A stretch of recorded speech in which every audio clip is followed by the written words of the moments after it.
Hey guys, installing some vinyl plank flooring, Lifeproof, um, and I ran into a bit of an issue installing it.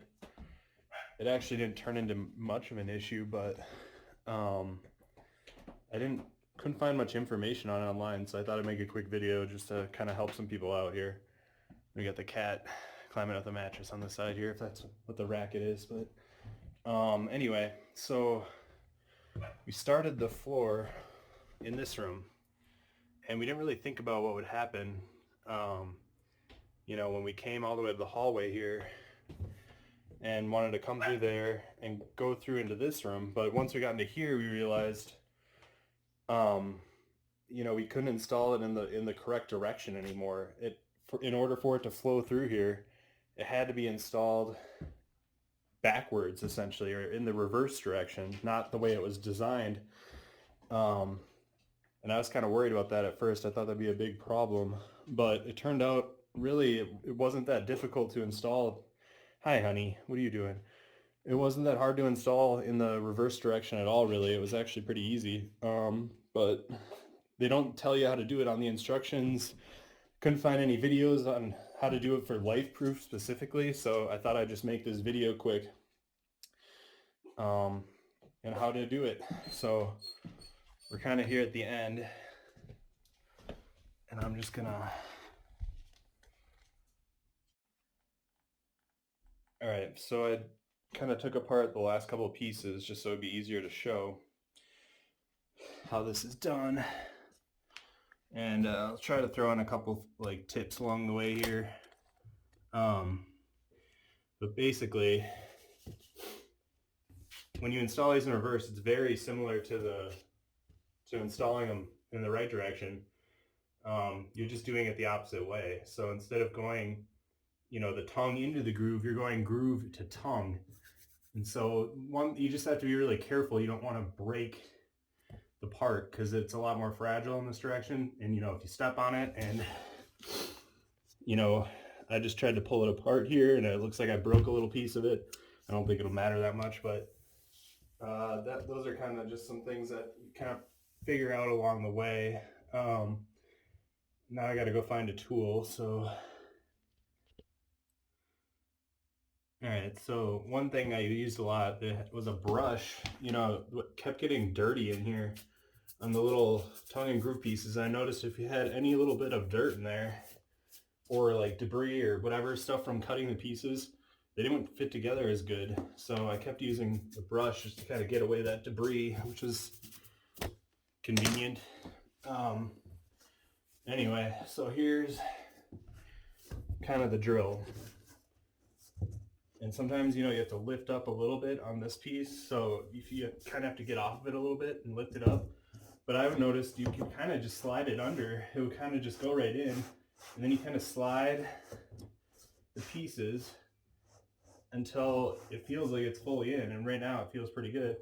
And then the key is when you get to this edge here, that you lift it up high enough to get over the little hump. Otherwise, a couple times I just bashed it into there and it either wrecked the corner of the piece or it wrecked the groove side on the bottom there. So make sure it's nice and in there.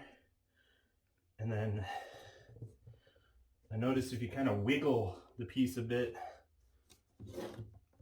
it kind of helps it get it in there. Actually, it's not really in there very good right now, but let's try it again. There. That looks like it's better.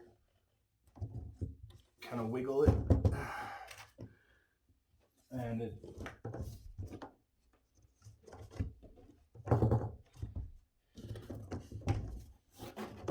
there we go. That's in there better. Okay, so it's not quite in there still. It's, close. So here's another little tip and trick. I watched a lot of other videos of what other people are doing, and this is, comes up a lot. But basically, it's really important on this when you're installing it backward. But you want to make sure you have a little spare piece here, and I have the groove side piece. And so what you do is you just stick that underneath there, And then I was using this, but you could just hit this directly if you want, but that was kind of wrecking pieces like a lot. And this, was able to get a lot more leverage, but it's just one of those floor installing tools. So you put that over your, kind of your scrap piece, and then you kind of hold it down and just bang it in. A few hits. Now you can tell it's like really locked into place here. There's no gap. You can see, you know, here, there might be a small gap down here, but for the most part, there's no gap whatsoever. And that was just a couple of light taps, you know, so go down here.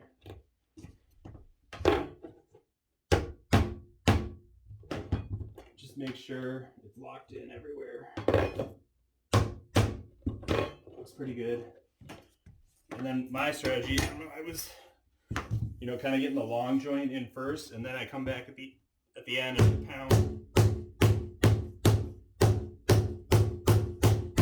in that last joint.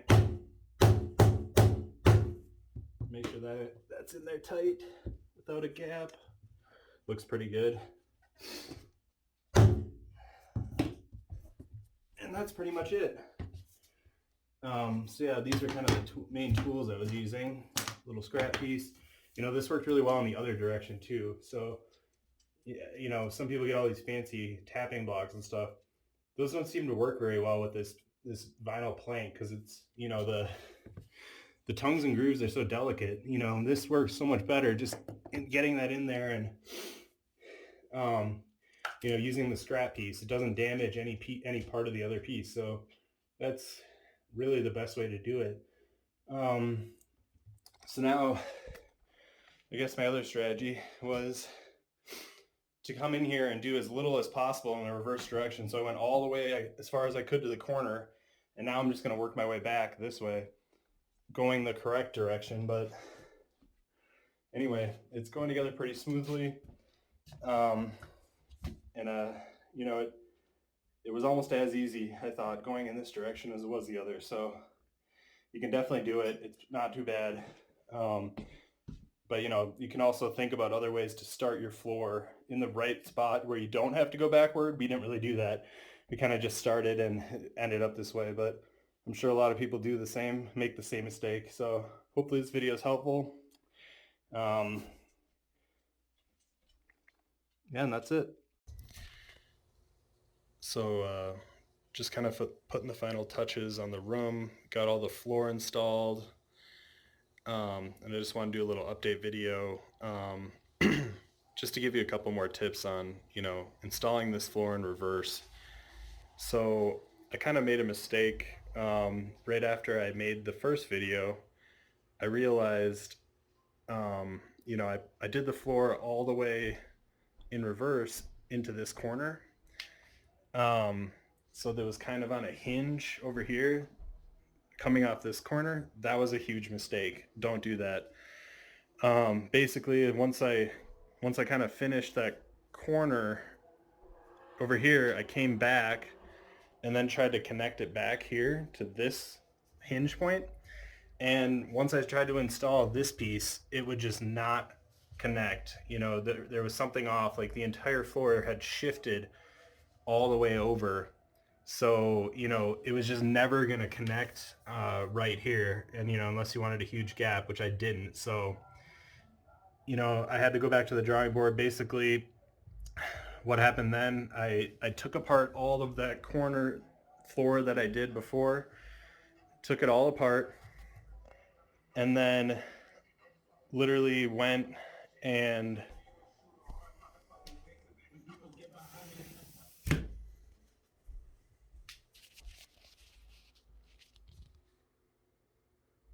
so basically I took apart all of the floor. At least I had all the pieces already cut out. Took apart all of it till I got back to this point right here.